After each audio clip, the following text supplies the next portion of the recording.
start of the year. But the team here has been working on grants for over a decade. We have worked in grants in all shapes and sizes, from very early stage, pre-seed or TRLs 1s and 2, working to apply research in and with universities. We've worked at seed level and spinning and commercializing tech out of universities or from other deep tech incubators or innovators. And we've also worked at early growth stage at Series A with the EIC Accelerator that we're going to be speaking about today. And we've done this across a range of different technology areas and industry verticals. So there are a number of different grant programs that you can target. A lot of these will be familiar to you. Obviously, there's Horizon Europe, the world's largest grant program, which the UK rejoined, I should say, at the start of this year. Innovate UK is our national funding agency, and they have a variety of different grants from 50 grand up to several million. But there are also some other more grant programs around that are less well known. EICA is an international European network for SMEs, and there are lots of different funding agencies in the UK as well, whether that's the NHS, UK Space, which does a lot with ESA, the Advanced Propulsion Centre, in manufacturing, in aerospace, in automotive. So there's a large array of grants if you know where to look. So how do we work here at Frontier? So we start off by having an initial call with you, understanding what your requirement is, what your objectives are. And we really want to absorb and understand your business as much as possible. We'll then go out and scan and look for grants immediately and then do that on an ongoing basis. And when we find something that we think is relevant, we'll then share that with you. We then go into a sort of strategic phase with you, which we feel is very valuable, making sure that the grant scope and the funding parameters are aligned to your business objectives. It's a really important process that if you don't get it right, grants can sort of often work against you sometimes or be a drag on your business. So making sure there's a very strong alignment is key, and that also includes forming a consortium if it's a collaborative approach. And then we'll go into the grant development process with you, which is writing iteratively, working with you on financial planning and budgets, but also developing a project plan to comply with the grant and outline what your deliverables and outcomes and targets will be. Once that's all submitted, if in more cases than not you win, then we can also offer support during the project implementation and project setup as well. So it really is an end-to-end service. So why us? We're in the results business. We have a proven track record and a very high success rate. We also have deep domain expertise in Europe, and we're increasingly adopting AI and other types of tools to optimize that even further. We're deep tech focused. We have a deep understanding of how to commercialize deep technologies right through that whole growth cycle. We have a growing network of grant writers, so we bring in domain expertise as and when it's needed. And as I said earlier, we work across TRL, industry, and technologies. And then lastly, we are entrepreneurs ourselves. We know what it's like to be a founder. We can work to suit your style. We can turn things around quickly, but also we offer strategic guidance over and above the grant itself. It's not a transactional relationship for us. We're here to support you grow, support you in your fundraising strategy, and make sure that aligns across the rest of your business. So just to finish then, our 4 main objectives is to create the impact that we feel that's much needed in the world right now, to make UK, EU, and other grant funding as accessible as possible to you, to help you win and build on our track record even more, and most importantly, to support you as founders with the exciting commercialized opportunities that you have in front of you going forward. So that's enough for me. I know we've got a few VCs on the call. We also offer a bespoke consultancy service to VCs and happy to do private webinars for your portfolios. please do get in touch. We'd love to speak to you. And with that, I'll hand back to Chris. Perfect. Thank you so much, Fergie.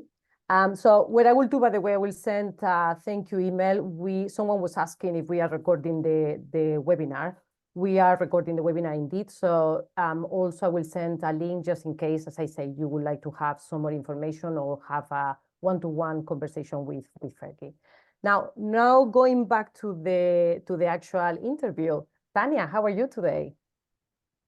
I'm very well, thank you. How are you? So you are in Madrid, no? In lovely Madrid. I'm in Madrid today, and tomorrow, Lord knows. I tend to travel quite a bit, and it's one of the things that I like best about my job. I get to see lots of interesting people in lots of different places. Yeah.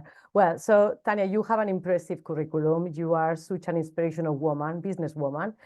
So tell us a little bit about you and how did you end up actually becoming one of the jury members? Well, I've actually had the honor and the privilege of being at the EIC Accelerator since it was, when it was the pilot stage. I don't know if any of you remember this, but there was a precursor called the SME instrument, which was there were two kind of buckets. One was about 50,000 euros that was given to SMEs generally who wanted to do a feasibility study about innovation broadly. And at one stage, the European Commission said, "Stop. This is too broad.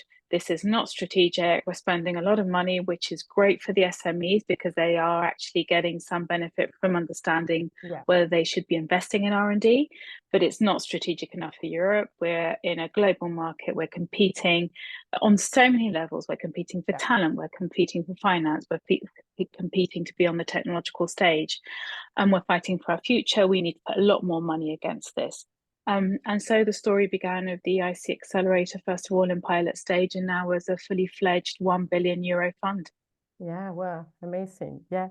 So by the way, let's clarify a little bit about the difference of the roles between the jury members and the evaluators. I understand that evaluators, they are more about the first and the second stage, and then you guys, the jury members, is more about the face-to-face interview.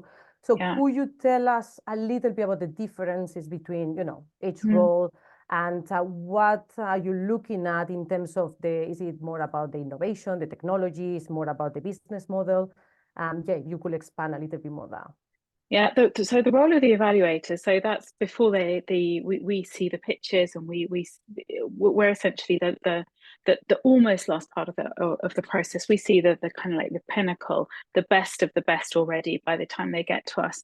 And the role that the evaluators play is invaluable because they receive thousands of applications. It's not even hundreds now, it's thousands.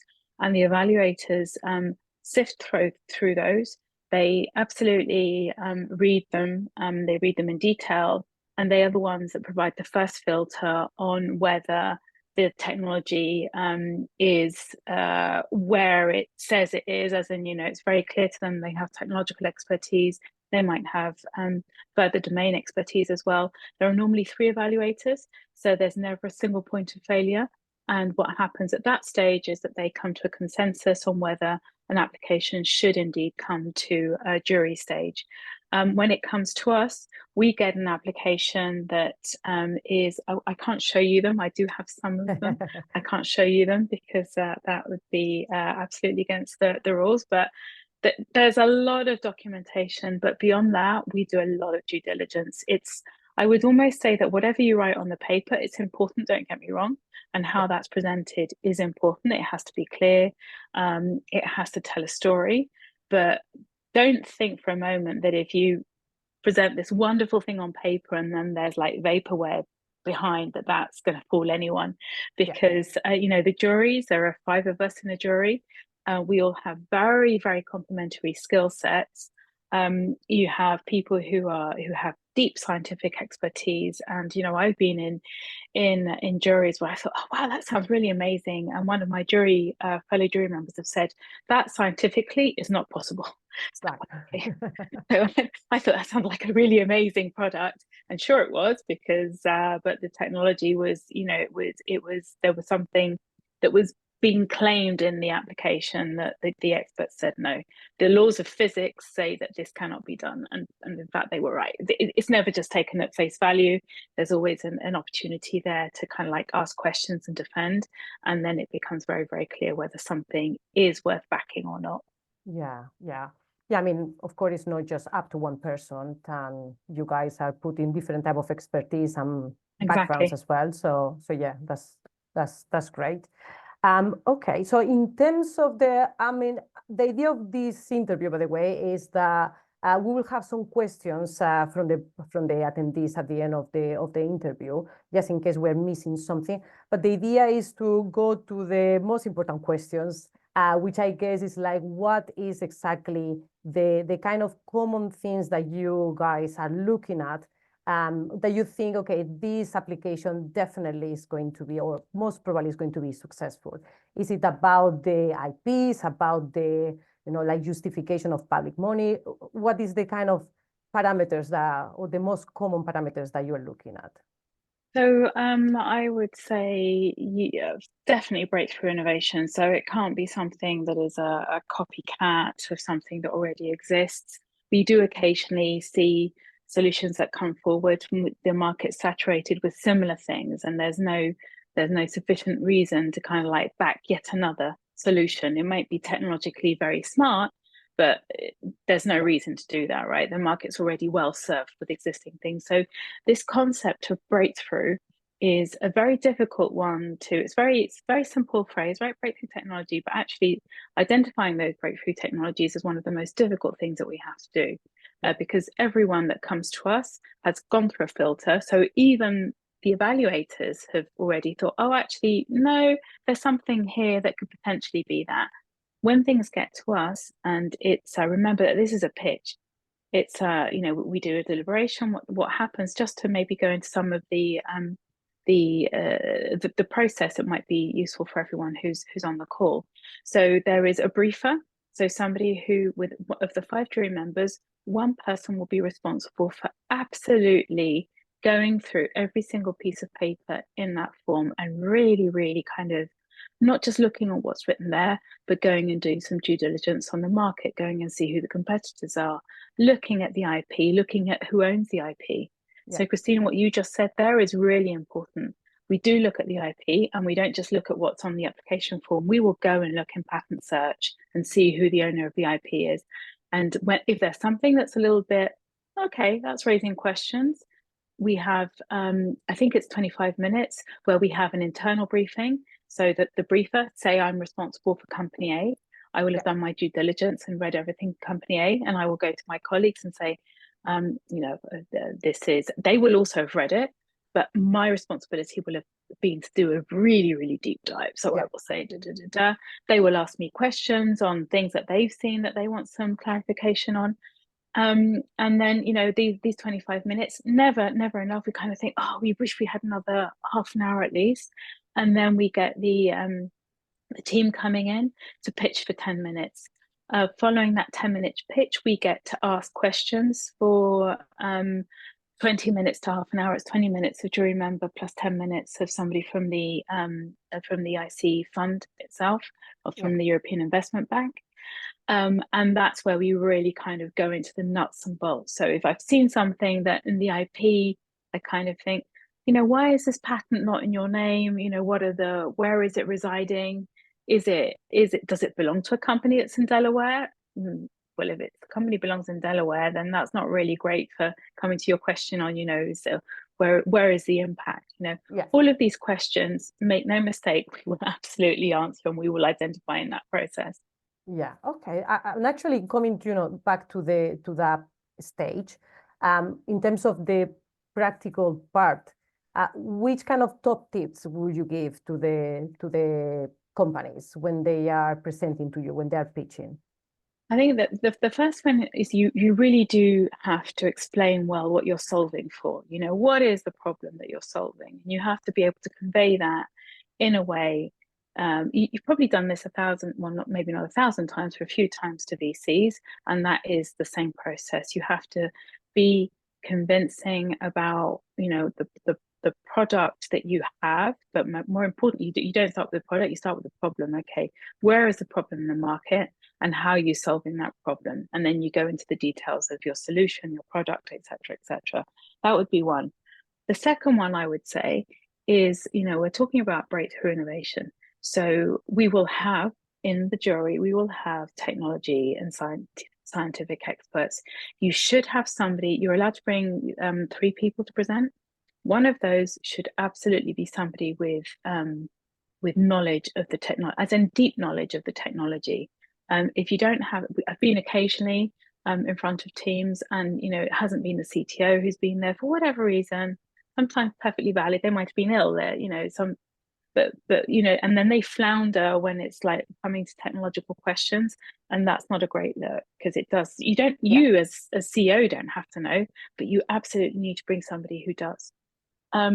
You have to know your numbers really well. So one of the things that are asked for in the application form is your financial projections.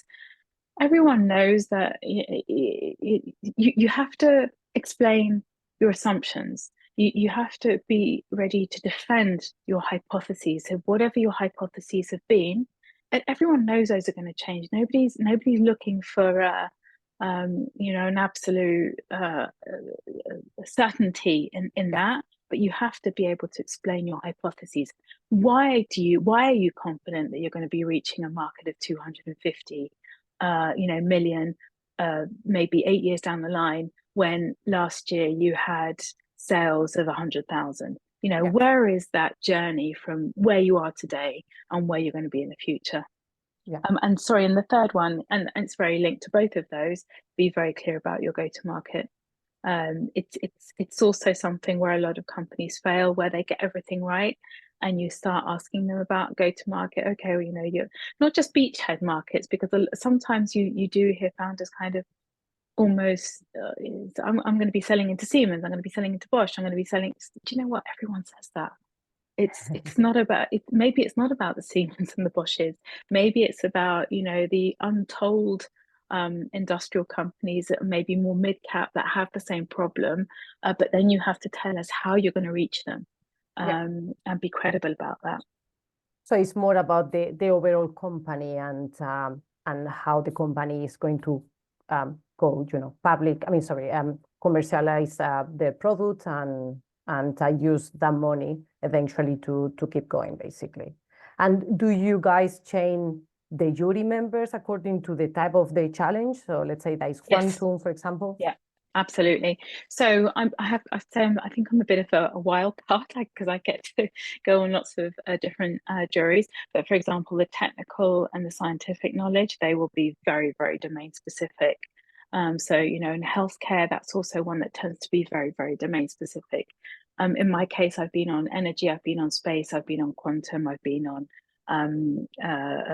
industrial technology, kind of like more electrical engineering. So I've been on very many different ones, but from the technical experts, they will be very, very challenge and domain specific.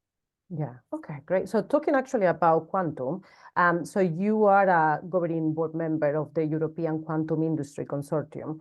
So one of the challenges actually in the call in October is about quantum. So what are your thoughts about that particular challenge? Why startups? I can see some startups in quantum that they are attending now. What are your thoughts in that particular challenge? So quantum is absolutely a strategic, it's not even a technology, it's a range of technologies. It's a technology family, if you like. So whether it's sensing, whether it's communications, whether it's computing and algorithms, those are all strategic domains for Europe. I think that the EIC Accelerator has two different types of process. So one is for grants. I think that Fergie alluded to this in his presentation. So the grants part, so that's equity free. It's up to 3 million euros, 70%. So the 2.7 million euros there, that's free money. And that's open to the UK. And the investment part is further up to 15 million euros from the European Investment Bank. And that unfortunately isn't open to the UK at the moment, because the UK isn't a signatory to the financial instruments. But coming back to quantum, I think that 2.7 million is going to go very, very quickly in quantum. I mean, the capital requirements are actually quite high depending on which part of the quantum stack you are. So if you're an early stage quantum company, I think that you really do need to have your your financial roadmap very, very clear. Even if you get this funding, you're probably going to have a gap that you need to cover from other sources if you're from the UK.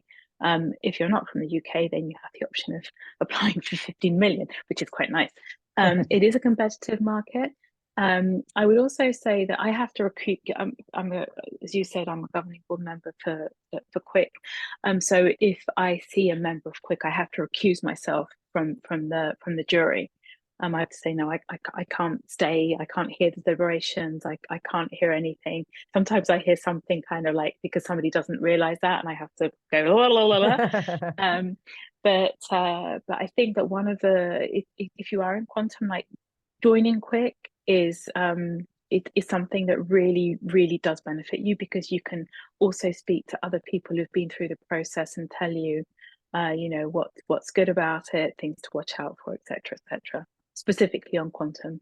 And also, I think the quantum ecosystem is something in which no one company will win or lose. It's going to be the whole of the ecosystem that wins or loses. So from a European perspective, European understood as EU plus UK as well, or Horizon Europe countries, this is it's in everyone's interest that we create that really strong base of knowledge and technology and competencies, because also talent will need to be mobile, and you want that kind of multiplier effect. Okay, I'm like Alison Bob, and I lose somebody to Quandela, I'm annoyed, but hey, maybe tomorrow I'm going to be taking somebody from Quandela and getting them to join my team, and those spillovers, those knowledge spillovers, are going to be good for the ecosystem as a whole.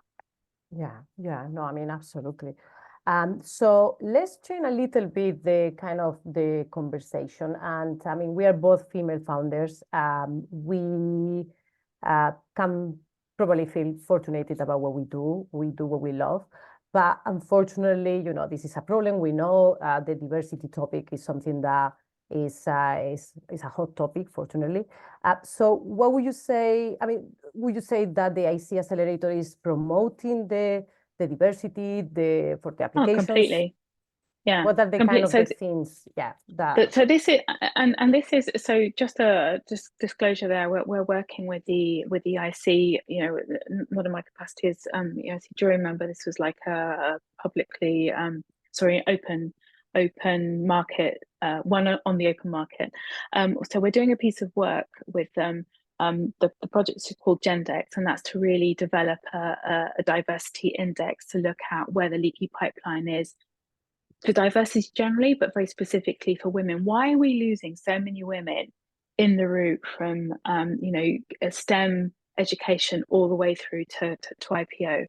Only 1% of companies worldwide have been led by a woman, IPOs. We have really low numbers of women in VC. We've got really low numbers of women founders. Even the IC, it really depends on the category. So the IC in the health tech and biotech, the numbers are better. It's maybe 1 in 3. But in some categories, so for example, space tech, we have no women coming through at all. I can tell you that every single jury I've been on, it's one of the questions is, how do you deal with, and it's something that I think is somewhere on the application form, but this isn't just lip service. So it's good for society to have diverse teams. And I'm not talking about DEI, I'm not talking about soft outcomes, I'm talking about products and services that are directed at larger markets. If you develop something that is just taking into account men of a certain type, you're leaving out by definition so many different people who will have, maybe receive the product differently. So this is about competitiveness in the market. It's about making sure that we access the best talent. If we're biased, and there's a lot of bias in many aspects of the investment and technology landscape, then we're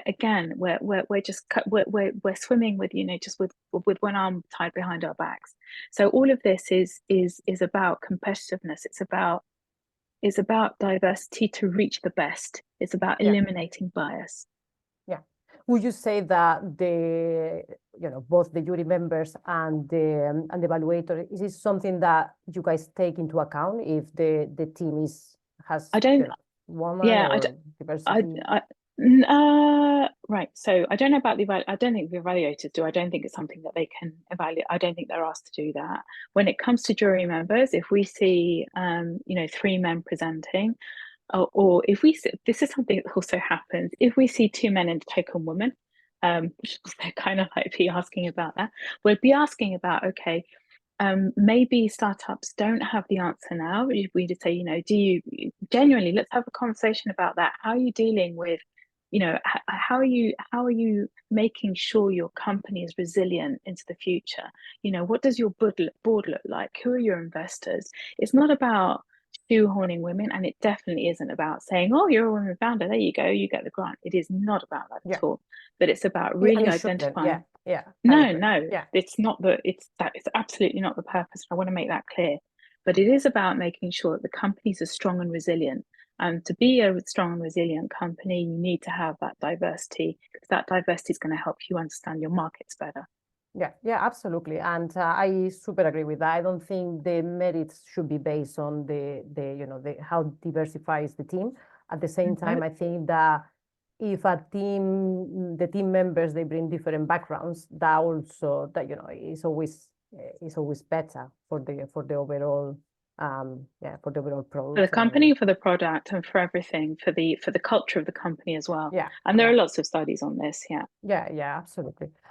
So I mean, we are going kind of the middle of the webinar. So we, as I say, you know, I want to leave some time for the questions. But before we kind of end, then, you know, we finish this part, what will be your 3 takeaways in general? If you say, okay, take away these 3 things and just out of the whole webinar, what would be the 3 points? I think the first thing is that if you are an ambitious founder and you've got great technology, then you absolutely should be looking at the EIC. The EIC is not just about the amount of money that is, you know, dangled. You may or may not get that. It's also about a community that's there to support you. So outside the funding itself, there are lots of networking activities. There's a lot of information there on or access to large European corporates. There are also mentors and coaches that can help with specific aspects of the business. So it's far from perfect. You know, I've been involved since, as I say, 2018, I think was my first jury. But I'm still here, and believe me, it's not because it's remunerated. It's because I really believe that we've got great tech and great founders in Europe, and we need to support them. There's a long way to go in what we can do to make that support count and to be competitive on that global stage. But the first thing is that we need to really make sure that, you know, for example, anyone on this call that's a founder, you know, you just work on your tech, work on your company, make it the best it can be. Come to the EIC and see whether, you know, that there's a fit on that breakthrough technology and what the EIC aims are, and then just take it from there. Yeah. Okay, perfect. So thank you so much, Tanya. Now is time for you guys to ask questions. Come on, you don't have a jury member every day, so take advantage of Tanya. And I don't know if you guys are thinking of applying by yourself or, you know, using some kind of organization like Frontier Grants. But I think in any case, it's always good to resolve questions, and it's fantastic that she's super friendly. So any question for her? Fergie, do you want to ask anything? You have shy people today. I think you leave everything clear, Tanya, that's why. It's a pleasure. Can you hear me, Tanya? Yes, I can. Yeah. That's That's great. I thank you very much for that. That was hugely valuable. I guess one of the questions I had was you can apply as a single entity, but also sometimes you can apply as a consortium. Is that right? Or No, okay, not for the EIC Accelerator. okay. So all the funding goes into the one entity, but that's applying. Is that right? Yeah. Yeah, I think what you're thinking possibly more about Horizon Europe grants, and there it is consortium. That's a consortium-based grant process.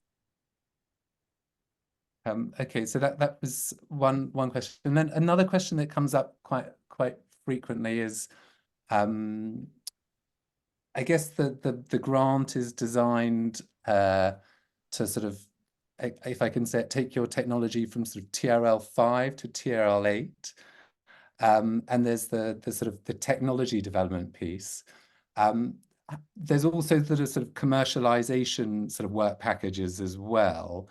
Not To for the what grant. not So not for the grant? no. So that's the difference between the grant and the equity investment. So the grant is purely for the developing the technology, and I think I'm right in saying it takes you up to TRL 7. So it's the pre-commercialization. TRLs 8 and 9 are actually under the equity piece.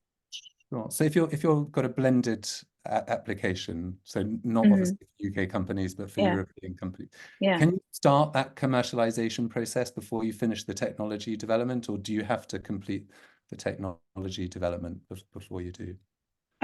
I think it would be, can you give me an example of where you would commercialize something that you haven't fully developed? Well, yeah, I guess sort of, the commercialization process, you might have long sales cycles, so you're wanting to do pre-sales. Oh, you can do that. It just wouldn't be covered under the grant. Okay. There's no reason why you can't do that. It's just not something that I would absolutely not put that in the application form. There's nothing, but you're going to get 2.7 million. You can afford to, from your existing money, pay for somebody to do that. Outside this process. Okay. Do you have any other question, Fergie? We have one more, but I'll open it up, let someone else come in. So we have two questions for now from the attendees. The first one, Tanya, is talking about consortium applications for calls, like the Pathfinder Opera Challenge. How is seen to have a startup leading the proposal? So Pathfinder is for scientists. It probably wouldn't be very appropriate for a startup. I mean, I think it's a different. I have to say, I'm a jury member of the EIC Accelerator, so I don't deal with the other two. But there's a lot of information on the EIC website on the other two. And Open or Challenge are absolutely they are the accelerator, EIC Accelerator calls. And yeah, it is for startups. It is absolutely for new companies with breakthrough technologies. But it isn't consortium. It's not this is what's confusing me a little bit. They are just for a company. But that company can be a startup. I hope that helps. Okay. And another question is, does the EIC grant allow for infrastructure development or only for the R&D? Yeah, that's an interesting question. So I have seen so the amount that goes into the infrastructure piece will be really scrutinized. So for example, for pilot plants, I've seen this in energy, right? So if you need to have a pilot plant to demonstrate your technology, a technology demonstrator, that can be put into the proposal. But it will be absolutely scrutinized. It will be something that people will ask you a lot of questions about. Fergie? What is your next question? I guess I sort of filtering through some of the questions that have come up. And another one is about the project plan, and I guess this is sort of perhaps getting a bit more detailed, but if a company, say, has a they might have achieved a sort of a TRL in a sort of early version of their product, and they're looking to then apply to the EIC to develop either a more advanced product or an additional product. Would you have any advice on sort of the project plan that they should submit? Like I often sort of talk it as it should be at a sort of company-wide level. So the EIC is an instrument to elevate startups to sort of a Series A level. But I guess there's sort of I guess different approaches to doing that. Would you say that when people are looking at their project plan for the accelerator, that it should be at a company-wide level, or should they really look at what product they could really materialize to create that? So I've seen different approaches there. So sometimes we've seen you know, kind of like mid caps with a product that they want to accelerate, and their eventual their end game is to have that either spin out completely as an independent unit, or for that to be, you know, the kind of like the next version of the company, and the version of the company that's going to get it to, you know, Series B and eventually to scaling or IPO. So there's no right or wrong answer, but I would say that if you're a small company, then having that ambition for the company, as in if you're a startup, then having that ambition and presenting the company strategy is going to be more appealing to jury members. So it will really depend on your individual circumstances, and I'm sorry not to be more helpful, but if you have an existing array of products, and so you have a product suite and you want something that's significantly different, then it might be worth going into that specific product. But then you'll probably also be asked, why can you not finance that from your existing product income? Okay, so that's also something that you need to be prepared to answer. And you might be saying, well, actually, our existing product income is enough to pay salaries and to keep the company going at relatively, you know, interesting profit margins, but it's not sufficient to really kind of come behind this new product innovation that's going to get us to unicorn status in the next 10 years. So that would be the kind of like the consideration. Okay, and I guess that sort of leads me on to sort of challenge versus open applications. Do you look at those in different lights? Do they have different remits from us? Yeah, so what happens there is that the challenges have their own budget. So the open, most people go, so it's a kind of like, it's a knife edge decision to make, because if you go for a challenge and the jury doesn't believe that you're addressing the challenge, you will not get the money. But the pots for the challenges are absolutely set in so, you know, that money cannot be then diverted into you know, other arenas. So that's how it needs to be, because they've been defined as challenges for a reason. You know, they're strategic challenges for Europe and for a future autonomy and sovereignty. If on the other hand you go for the open, you won't be, you know, thrown out because your product in your proposal doesn't completely fit something, because by nature it's open, but equally, you know, the amount of competition you're going to be facing is huge. So if you fit, if you're a semiconductor company, go to the challenge. If you're a quantum company, go to the challenge. If you're something that you're not quite sure whether you fit, then probably go to open. Actually, that's a very good point. Yeah. So we have one more question. Does the EIC equity part require to have private investors to be matched? Oh, private investors or public investors, but yes, it has to be. So the EIC will not go in as lead investor.